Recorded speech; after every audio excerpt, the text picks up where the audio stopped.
Hello, everybody. Welcome to the Roanoke Valley Libertarians.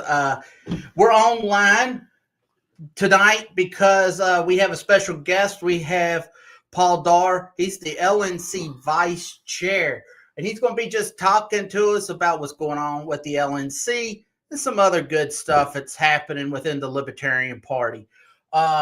Real quick, let's just go through what we've got coming up. We got on October 20th at 6:15, we've got Anna Kellen. She's from Star Voting System. You can go to equal.vote and you can learn about the Star Voting System.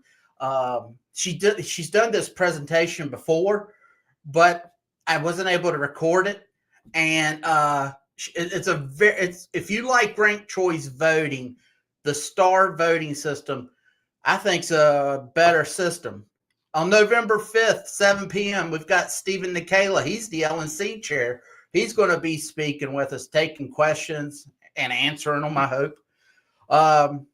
Let's see. First part of the year, we've got the LPVA, Libertarian Party of Virginia's state convention. It's either January or February. I cannot remember the date. I apologize about that. And then up running now, LNC2026.com, Freedom Calls to a Bold Future in Grand Rapids, Michigan. That's where we will be having the Libertarian Party's actual national convention.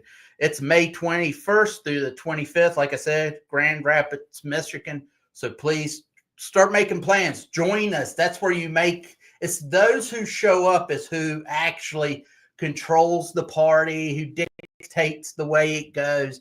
And finally, if you're not a member of the LPVA, please go over to lpva.org. There you can sign up to the state, and then you can also sign up to national. We need membership. We need members. We need active members. We need new ideas, fresh ideas to help build this great party that we got. Otherwise, we're going to continue to have the Democrats and Republicans. So now what we'll do is we're going to turn it over to the LNC Vice Chair, Paul Darr, and he's going to give you a little talk afterwards. He'll answer questions if you have any. So just send them on to X, or you can send them on YouTube. We'll pull them up and he can answer them. All right, Mr. Darr, go for it. Awesome. Thank you very much for having me here this evening. Glad to join you all. For those who don't know me, let me give you the quick introduction. So I joined the Libertarian Party in 1998. I ran across something on this newfangled thing called the internet. Some of you might be aware of that. That was new at the time. And ran across the website for the Advocates for Self-Government and took the world's smallest political quiz there and read some great things by Dr. Mary Ruwart and some other great writers that were writing at the time. And it's like, well, I think I'm a libertarian here. Scoring at the top, the quadrant there kind of puts you in that category there. So when I turned 18 that year, I registered as a libertarian, which was odd for, somebody like me. I was already thinking of politics and stuff, even though at that time I was in foster care and growing up in the system, trying to figure out where I was going to be going in life after that. I've been a member of the Libertarian Party since then. Got really active after, like most people coming out of poverty, or some, I should say. I went and joined the military, got that free ride over to Iraq, and got to see where we were spending all our money overseas on different things over there. And came back from that experience wanting to cause change and do more work, and started volunteering with the party at that time, more locally in the counties and all that. And then it progressed to the point where I've been working in my state after I moved out here to Texas, learned how to become a Texan for a while, and got active with the party out here and been helping out the Texas party, and then moved up to national and been dealing with the heartache that national ends up being for those that don't follow all the drama that goes on there. I do not recommend working at national as much as you can. All that you guys do at your state and county is wonderful and makes you feel good and glad to be a libertarian. Most of the national stuff kind of burns my soul at times, to be honest. There's so much that's going on there. But let me talk about that. Yeah, so the party has been in. I've seen splits in the party at different times, and different factions and different arguments and different things that have come up, but it's never been more at a point than it has been the past few years here. So we really need to find a way to move forward from where we are right now. So part of that is just making sure the party lives up through 2026. I was very concerned when I started getting involved in national, looking at where our funding was trending, where our activity was trending, and seeing that downward trend, and that we needed to pull out of that dive that we were entering here. So all of us working together can do that. And then we have a couple different projects that are to help us get out of where we are here. And we're resurrecting something that worked a long time ago. People say, oh, we do the same thing over and over again and expect different results. But a lot of times we do things that are good and then just drop it for one reason or another and don't actually keep up with it. One of those things was back when I came into the party, there was something called Project Archimedes, which was a big project reaching out to members and doing direct mailers out to people, out to registered libertarians and bringing them into the party.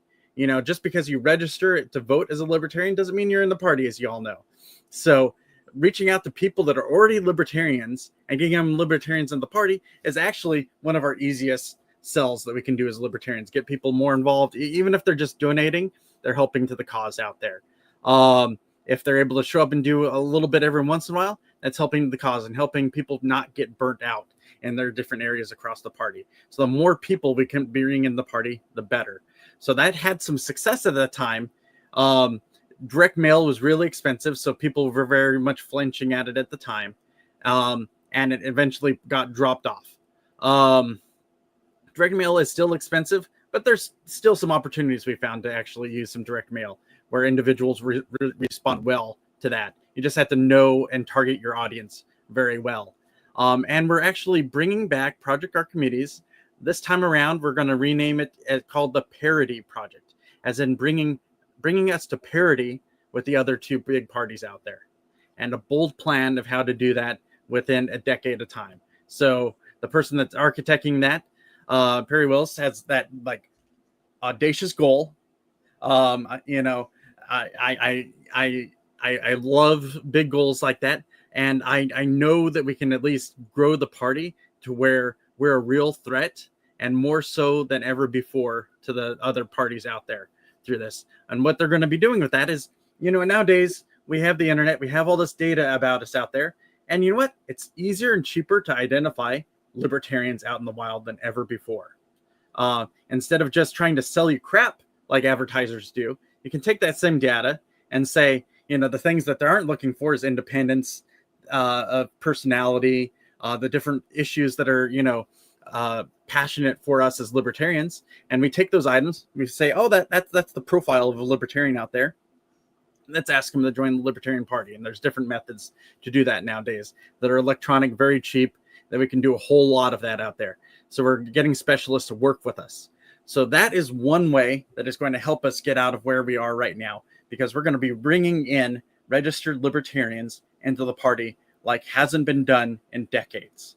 This has been one way of panning for gold that we had in the past, and we just haven't been doing it again. So we can't just trust on the presidential election every 4 years, hopefully bringing us in a bumper crop, as it were, of libertarians into the party and hoping it to last us 4 years. We need to be continually bringing people into the party. So what does that mean for you at your state and county level? That means as we're bringing in people into big national for the libertarian, that you'll also get that data sent to you as new members are joining, and you'll be able to reach out to those members and get them activated locally. And what does that mean for you locally is that you're going to have more libertarians to help run your campaigns out there. You're going to have more libertarians that are going to run for office out there that you can ask to run for office. This is a cycle that builds on itself. I've said that a few times. As we grow members, we'll be able to grow our candidates that are out there. We're going to be able to grow our donors that are out there. We're going to be able to grow our support for all of those people. And this is a positive cycle we're going to get into in the party. And we're going to become more successful than ever before through building this cycle. So that is something I'm very passionate about, of how we're going to get us out of the slump that we're currently in the party. And we're going to go from being down low to being bigger than we ever have been before by just modernizing, using the tools that are out there for us, and helping to build the party. Until then, I have to keep everybody trying to work together and for the party to stay together until we start reaching those goals out there. So those are some of my goals out there as I work with individuals and try to get people to work together. That, I know there's hard feelings across the party, different people. It's anything from factionalism to, just downright personalities get in the way in some cases. We all sometimes have a bit of pride there that'll get to us where we get our pride hurt by somebody else. And it'll take a little bit of forgiveness sometimes to work together on some things there. So those are some of the things we're working towards going into the future. The big close things that are coming up. You've already mentioned the national convention there at LNC2026.com. So national conventions, of course, coming up in May there. For the end of the month, for people also, it's important that you get as many people within your state to become national members, because that counts towards how many delegates you get to send to the national convention. So if you want to have the opportunity to go to the national convention as a delegate, the more people you have in your state is how much it counts toward your delegate slots. So more people have the opportunity to go there. So it's highly advantageous to everybody that is not currently a member to at least give that $25 to be the minimum amount there to at least become a member again. And then that'll allow them to become, have more delegate slots come out and be at convention. And we're trying to make convention this year, not just, I've been working with Pat Ford, and he's been looking at some of the different libertarian conventions out there. And he wants to take a little page off of them and have some involvement in some of the greater libertarian community. They'll come out and do tabling, do speaking, and things like that. So we'll have our business that'll be going on during that time, but there'll be plenty of different activities that are going on that people will be entertained by, that'll be energized by, training that'll be going on. There's going to be some great training opportunities while out there at convention too. So highly recommend getting your room already set up over there to be able to go out to convention. And if anyone wants to come out to Dallas at the beginning of December, the first week in December, the LNC is going to meet in Dallas. I'm getting the hotel set up right now. I already have my speakers for a great event out there Saturday evening on the first weekend in December. I'm going to have Dr. Mary Ruart, who has been an inspiration to me my entire time in the Libertarian Party. Is going to come out and speak, and Mike Surtek. Mary Ruart at the time will be representing Libertarians International, and Mike Surtek, the Advocates for Self-Government. So people that like to hear from those individuals will be out that evening and in Dallas. So some states that are close by to Dallas, people that are around there might be interested in making the drive out and staying over the night to hear those speakers while they're out there. Some other challenges that we're working on is, just normal, a lot of business stuff. Me as the vice chair, you'll see me running around doing a lot of different things. Whenever there's a fire in the party, I'm out there trying to put that fire out and find problems and try to just fix them. It doesn't matter whose fault a problem is, what's going on. I'm out there just trying to find the solution to make sure things are getting fixed. Because there's plenty of stuff across the party. We have great staff, but we don't have enough staff to catch everything that's out there. And so I try to catch those things and try to magnify what the staff is capable of doing by taking care of those items. Those are all the things that I was thinking off the top of my head that I wanted to start out your meeting with here. Did you have any questions to follow up with that I might not have filled in details on everything you might be interested in? No, so far that's sounding good. I know you said the mailers and things that. Is there going to be like any TV advertising? I know TV advertisement's expensive, so that's not going to be a first line item there. Our first the type of electronic things we're going to be doing is more. We already have ways to get people's email, either that we already own it or that it cross-references to other data. So people will be getting emails, things like that. Then there's also matching up to social media profiles. So instead of, seeing some scammy advertisement on whatever site you're going to, you'll see an advertisement for joining the Libertarian Party on there, along with a message about that'll try to draw people in. Like, say, if a person's into anti-war type things, that'll have a great topic about defending the guard, things of the topics like that, that'll bring them into the Libertarian Party. Okay. The reason I just said the TV ad is I just always remember in '92, Ross Perot, that's how he forced his way onto the debate stage. And I know I told Spike Cohen, I was like, I would love to see us trying to push to. Otherwise, we're not. It's hard. They block us, or they move the field goal, or whatever the case. That's why I was asking about that. But I'm glad that there's ideas to do things. Yeah. So there's some great ideas of how to do it for the best cost benefit analysis for us right now. And then as we get down the road, then we'll get into those larger broadcasting opportunities that'll be for us. But right now, that micro targeting, as some people might be familiar with the term, of being able to target into people there and to find the libertarians where they are instead of just the general public, is where we're going to get the most bang for our buck. Right. So my question would be, I don't think we lost him. No, he's okay. My question is, you said registered libertarian. Okay, registered libertarians in some states like ours in Virginia, we don't have registered libertarians. We have libertarians that are on the national, like in the national list, but we don't register political party. How would you take care of the states that do not have that register as a libertarian? Great question. I have the same issue here in Texas. So in Texas, we don't register as libertarians. We only affiliate with the party when we show up for our conventions every year. So you know who are the activists out there, but you don't really know who else is out there. And so when we go through the registered libertarians, first we're going to reach out to some people that are on our own list. We've done some data cleanup of our own list, and we're going to find what's that profile of what a libertarian looks like according to the data. There's different fields that tell you, is this person into gun rights? What's this person's opinion on medical freedom? What's this person's opinion on war? There's a lot of different questions that there's data that's aggregated out there. So we're going to get that profile of what a libertarian looks like. We're going to be applying it to the registered libertarians.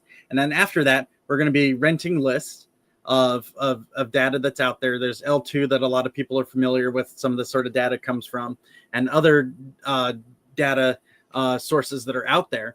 Or even organizations. If an organization wants to trade a list with us, there's opportunities to reach out to other freedom type organizations, and we'll apply that template of what a libertarian looks like that we've developed through that process to those individuals. So that's going to be that probably step 3 in this process, because we'll work on our internal list, registered, and then those individuals that aren't out there, that aren't on the list, so that we know what they look like just by knowing what libertarians are into. Sounds good. I have another question. So thank you for that question. Yeah, it's a really interesting process, and for data nerds, they're going to be excited about how that works out. So as a past chair, vice chair, and secretary in Virginia, data is important. Where are you guys with the data area, the IT area of making sure that all the states can get the same data? Because I know there's an issue out there that it's out there with the IT problem, just for knowledge. Yeah, I have knowledge of that there's an IT problem where certain states can't get their information. It won't update because it's not going to be compatible with some lists, and even if it's on Zoho or something of that matter. Do you have any insight on that?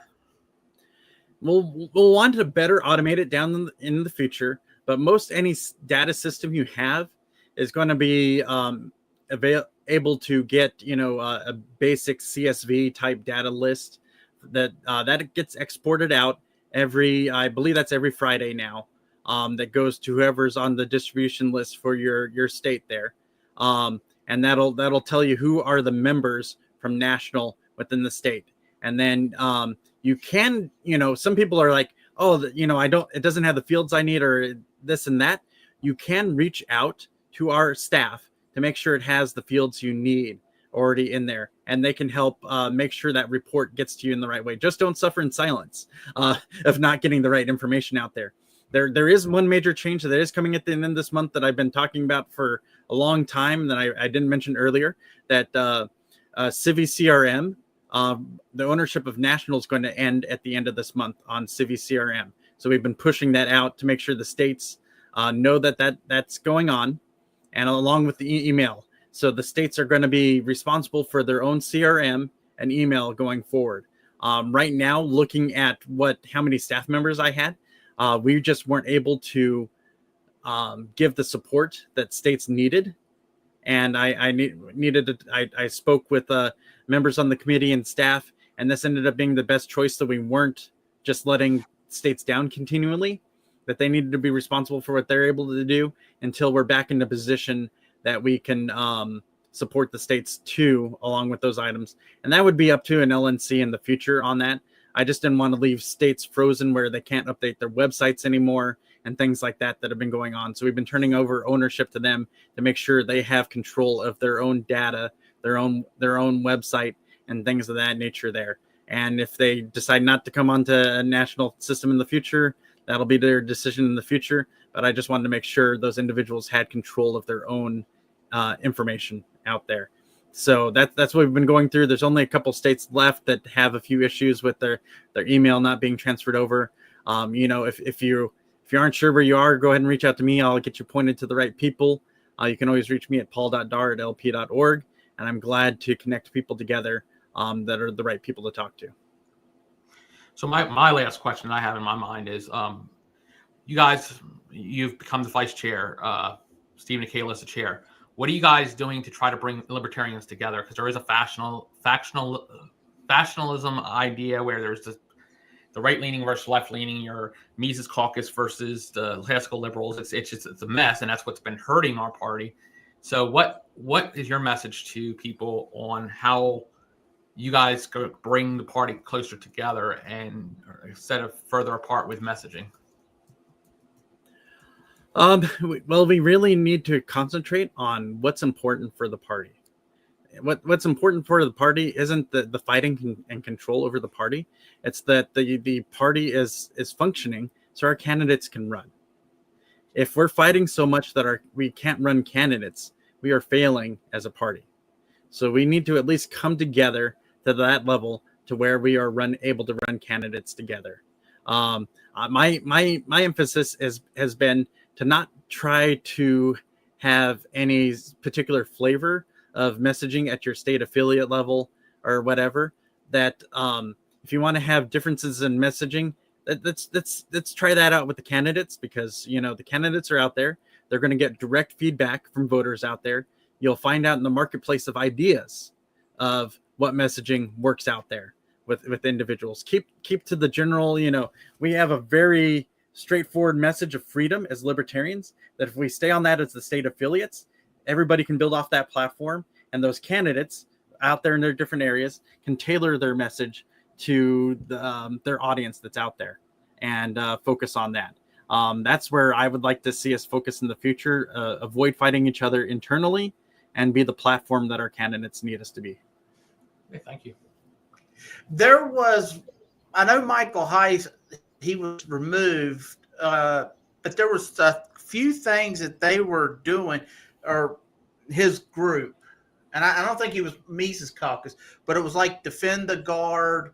It was something with having gold as the tender state, like something with the fiscal policy per state, and then there was something. Are we still doing anything with like defend the guard and things of that nature? Because you said you were into service, correct? And what branch were you in? I was in the Army.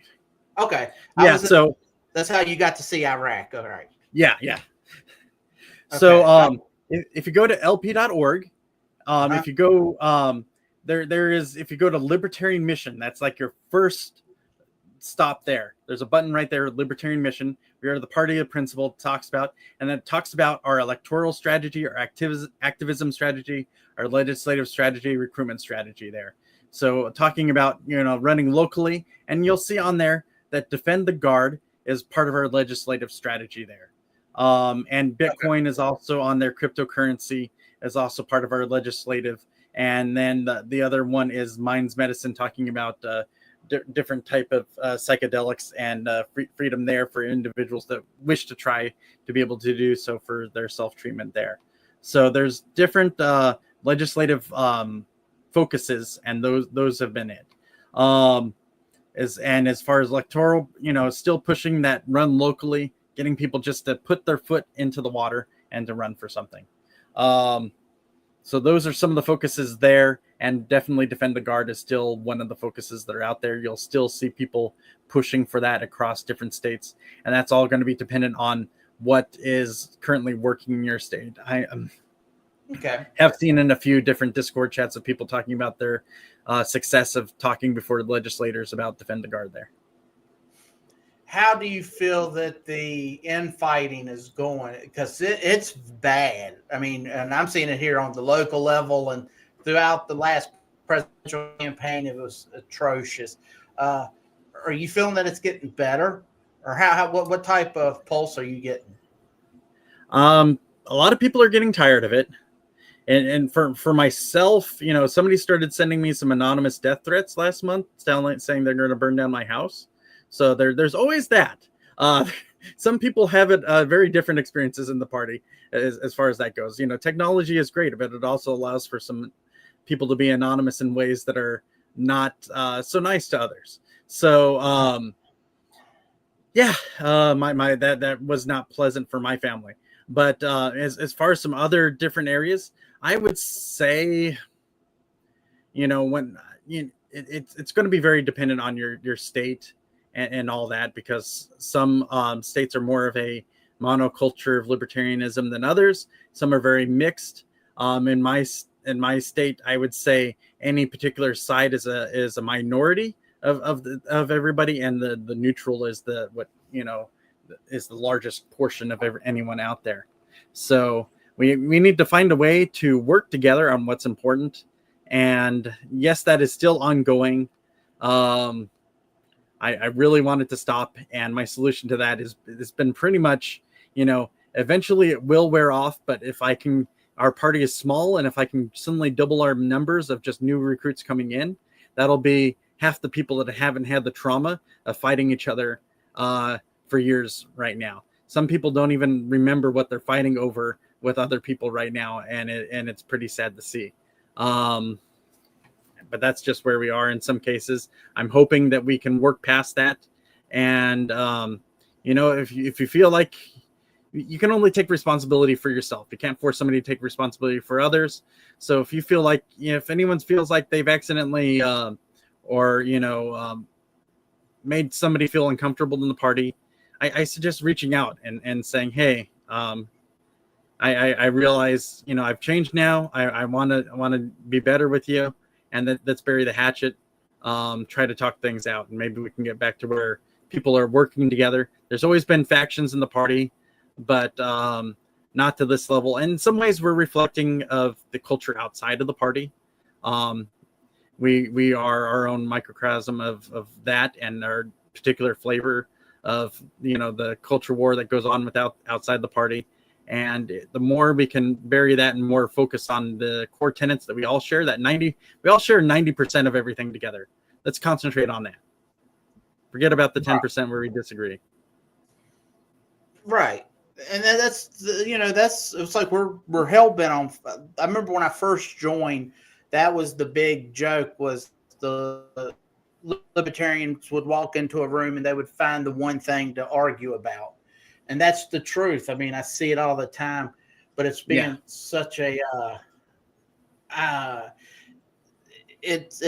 hope that I can keep preaching it and bring it into existence. That we'll try to build that culture of tolerance with each other and working with one another, and that we can start burying some of these past grievances against each other.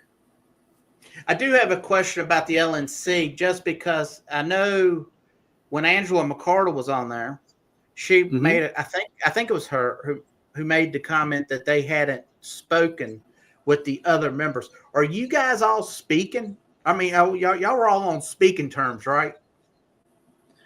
I speak with a large number of them, some more so than others.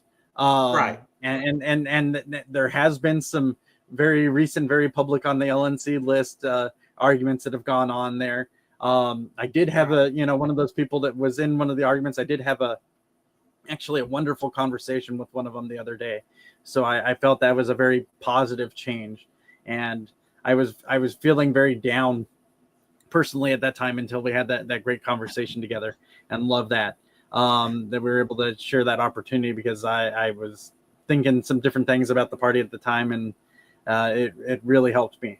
And then there's just other people that I work with at different times there. Like say Pat Ford is the chair of the Convention Oversight Committee. So I talk to him all the time on different decisions that he's making there, and try to give him feedback from different membership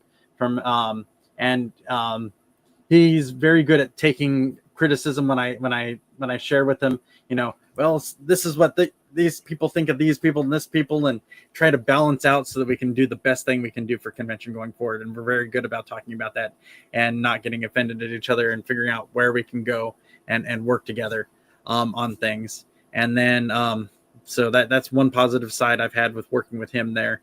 And then there's just others that we need to work across the line at different things. Okay. Yeah, because that just surprised me when she said that. And I know she's had her issues and that whatever, but I'll let other people. At that time when I was on the LNC, I didn't get talked to at all. Okay. That was just wild to me. What are let me see, and hopefully you haven't answered. Is there any like big gains that y'all have seen that you can like? I know what you got coming up, but have you seen finances start turning in the right direction? Membership start growing? Has anything started some type of improvement that we can brag about? Well, we got one max donation last month. We're going to get another one this month, I believe, is how that's going to turn out. We've seen some membership gains. Part of that is just figuring out the data there, but we're trying to slow the drop and bring people back. So we have seen some slowing in some areas. I'd like to see it completely stop in our loss there and get back to a positive gain. But we've also had some financial success, and that we've had a couple max donations there, and just some other large donations gone on. For example, when I talked about mailer, we did a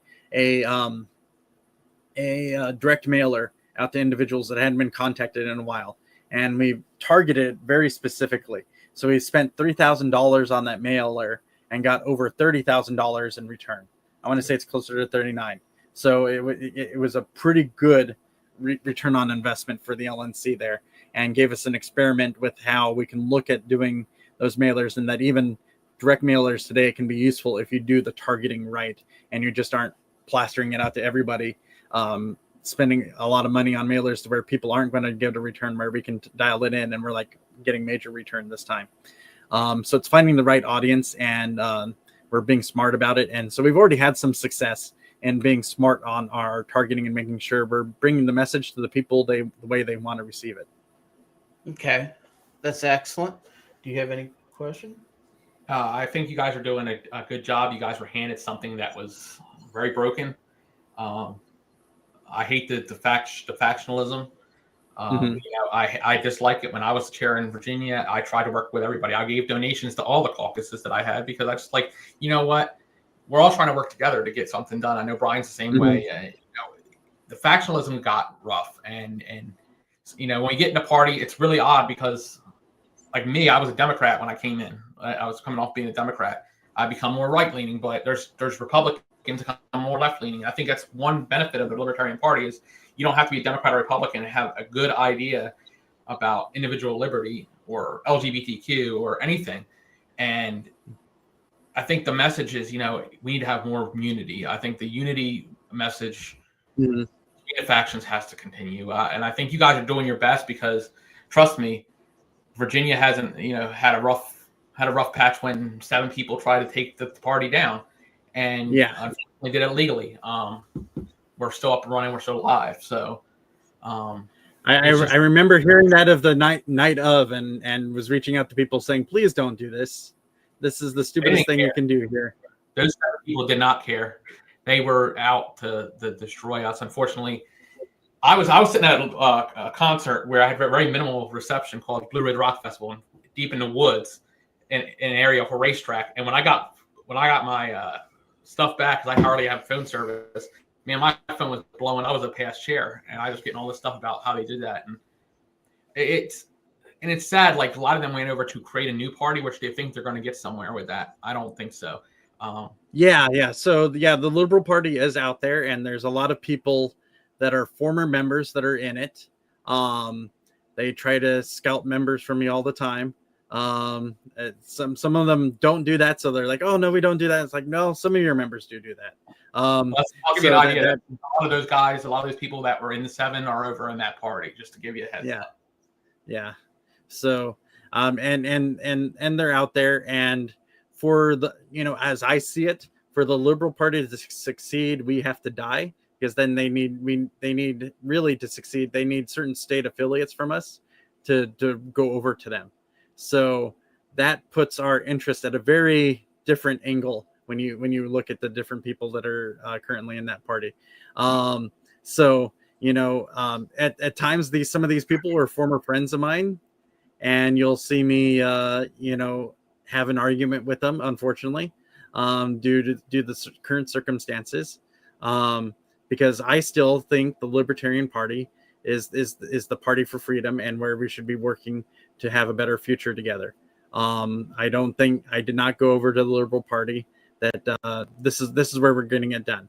And there's something very special in the Libertarian Party of, we have existed this long, and we have ballot access in different states. Some of these states, some states need to be accomplished all the time, and some states pretty much have it permanently. And if we lose it there, we won't get it back.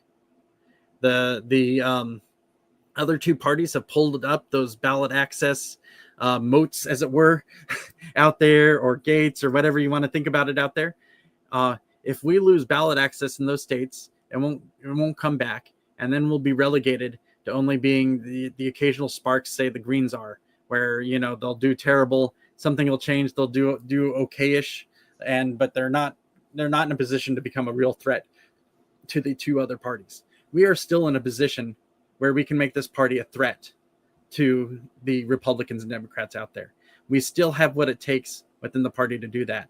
And so those individuals out there that are trying to form that other party, I would just, please, if that's what you want to do, just please leave us alone here. We're trying to build up our own, keep doing our own thing in the Libertarian Party. And I know there's a lot of contention between people that are on that side too. And I wish it weren't the case. Talking about the presidential, one of the things that a lot of the people that I know, they always say that we should somehow nominate our presidential candidate earlier. Has there ever been any, and I know that that's one of the discussions. Is there anything that y'all have talked about? Yeah, that was actually recently voted on. So in September, we voted on for the 2028 National Convention. Will be in February, President's Day weekend. That was something we discussed I actually had to fill in for Brian here on I've been a CD chair, but he had to work, so I filled in for him, and that was one of the things we talked about. And a lot of us here in Virginia were excited with the idea, if we get that February, we can get candidates quicker, we can do things better and get things started up a lot quicker. And with our ballot access and being able to get signatures by June, it's a lot easier. We know who our presidential nominee is 3 months earlier than 3 months later. Yeah, so it'll be helpful. That is a critical window for a lot of states. We know there's going to be technical difficulties to overcome with doing it that much earlier. Some states are going to have to change their bylaws to account for having an earlier selection process, change their cycle of when their conventions are for delegate selection. But it was decided by the LNC after consultation with many state chairs, many state committees. I reached out personally to all 50 state chairs there, and I think I got a hold of around 47 or 48 of them, at least getting a message out to them individually there about where we needed to go as far as timelines there. The biggest concern that made sense to me that was given out there was just that February's tough travel time for some of the northern states there. So we'll have to also account for that. What do we do in the case of a snow-in in, say, one of the northern states there? But other states, some of those ones, it's like, well, as long as they can travel, they'll be happy to get out of their state and go to somewhere warmer if we're doing it in a more southern location for some of them. So there is always that too. I've been pushing for Dallas, Texas for that particular convention with me out here in Texas, just because Dallas is a very economical place for everybody to travel to, being a hub for many airlines out there, and also in a good location for not having as severe of weather as, say, some of those more northern places. I'll give an occasional ice storm, but I mean, I'm a consultant meteorologist, so I just know that. But yeah, Texas is definitely a good spot. Florida, Louisiana, somewhere where it's not gonna freeze. Atlanta, something like that. Yeah, exactly. Well, that's good. I'm glad to hear that. That's how it's going to be done this upcoming. Yeah, we unanimously, because he wasn't in the meeting, but we unanimously asked our chair to push February, and we voted on it. It was a unanimous vote for February, for her to come back to you guys to say that. So I'm very happy it's been moved to February. It's going to help us out in Virginia, I know, at least a lot. So I'm excited to hear if it really helps the way we think it will for ballot access in a lot of states, to make that a lot cheaper for you to get your candidates on the ballot there. That's you'll be able to, and then people ask who's your candidate, and we can't tell them when we're trying to collect signatures. Like we have to have a convention first, so then we'll know who the person is in February, and we'll know, who to tell them that we have running. So it's going to be easier to collect signatures in that aspect, because we'll have somebody. This is our president and vice presidential nominee. This is a book about them, and it's going to make everything easier. Here, at least, it will make things so much easier, because it's a lot of work to try to get this, especially people to sign when they don't know who the candidate is. We can't tell them who the candidate is. So yeah, when you can circulate for the actual candidate for the petition, that is so much better. Absolutely. Builds up that name recognition already for you to be able to get those votes out there. Yeah, absolutely. Now, what's your plan for 2026? Do you think you're going to try to stay at the vice chair position? Are you going to? No. People ask me that. I don't on a state level, so I feel you at national. I can almost understand where you're coming from. So. No, I don't. I don't want to run for vice chair. The only way I would run for something like that is if everybody noticed the first person and they're like, Paul, you're the only person that people can agree on here. Type of that has happened in the party before. Right. So please find somebody that is qualified to do it. That is not me. I've been sacrificing a lot for the party. So since I came in February, I started everyday office hours of 4 to 10 every day. So I get off of work, and I've been doing like 3 to 4 meetings for the party, doing different phone calls, working through different emails, stuff like that. So I've been doing, 30 to 40 hours, counting whatever I do on the weekend with other stuff on average. And so that's been a big sacrifice for my family. When the other day and my kids were like, we miss you, Dad, that really hurt me. And so I've been stepping back a little bit lately, just so that I'm not burning out my family so much lately. But I'm still trying to make sure things are fixed for the party. But I can't keep to that same level. The party needed me to do that for a little bit, just because things have been so broken, and to get things where I feel we're at a better spot here. But I can't make that sacrifice for my family like that for that long anymore, and I need somebody else to step up at that point. I'm debating if they'll want to have me be at large or something like that. If I did that, I'd have a please vote for somebody else unless everybody else sucks type of slogan going on, because the as long as the parody project continues on in the future, that's the big baby that I want to have continue on, because I think that is going to be transformational for the party. But if people aren't bought into that, it's like, well, I could do that, but I'm not going to invest the same level. I'd like to come back to my state of Texas and do more in Texas again, and focus more locally if I can, with people that, even when I disagree with people here, as not, I never had death threats from people in my own state party. where I get that at national, and that's a whole different animal, and has been a very difficult experience for myself and my family. What's this, Brian? You want to be vice chair? No. Well, I hope you stay safe. I hope everything, That's rough. I mean, look, I remember I asked Larry Sharp once, I said, I said, why don't you be national chair? And he was like, I don't want to be that. You don't get paid for it. He's like, I'm going to support whoever will do it. I'm supporting them. And I said, well, hey, fair enough, man. Because, you're doing a thankless job. Yeah. And like me and Dean have been doing this for a long time. And, thank you, gentlemen. They always will tell you what you should be doing, but they don't want to come out and help you do it, or they don't want to give you the money to do it. I'll just throw money, down in my basement. So I had it tough. The years I had started off as secretary, then our chair Nick, he had medical or something, and the vice chair took over, because it automatically does. Then I ran for vice chair and got that so I could help him out. And then on election day, he goes, I'm quitting your chair as of 12 o'clock tonight. So and then I have people, threats. I never had death threats, but I've had threats at me. I understand people can get angry, even at a state level. So it's horrible. But see, the thing is, I called out the people, those 7 people. I called a couple of them out. They were attacking me during my chairmanship, and I called them out for who they were.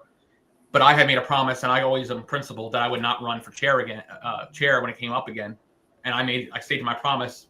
I think about it now, maybe I should have, but I can't think of what happened. But then, that's what happened when that group took over after I was out of there. But COVID time was rough, because you had all the things closed and meetings were online, and it just made things much more rough. But you're doing a thankless job, something that's very difficult, and I appreciate it. As a member, as an officer, past officer in the party, as a past chair, I'm appreciative of what you're doing. Yeah. Do you have any final things that you would like to put out there? I think we're at 47 minutes. I don't have any more questions. There's no questions on the screen. Well, if any of your members have let their membership lapse to national, please come back and you can join, and you'll help out build a delegation for you all to come out to national convention. And and I mentioned the website earlier, if you haven't gotten your hotel, you can reserve it now, and they won't charge you until right before you get there. So I've already held my spot for my hotel room. And there's spots for upgrades that are really cheap if you really look at what you're getting for some of those suite upgrades and all that. So if you do want to, be fancy, get that suite upgrade right now. I've been considering it, waiting on to see if anyone else, there's like a junior suite that's right now for $395, and it's like, well, that over that period of time, that's actually a nice upgrade for when you put it over that many days, for what you get there. So people that are into that sort of thing, there's that. So get your memberships, get your rooms, please. And be nice to one another. Let's bury these hatchets. Let's work together, and let's build the party together. Amen. All right, that sounds good. Well, thank you so much for speaking to us, and we look forward to seeing you in Grand Rapids, and if not sooner, at some point. All right, my friend. Talk to you later. Thank you very much. Have a good night. Have a good one.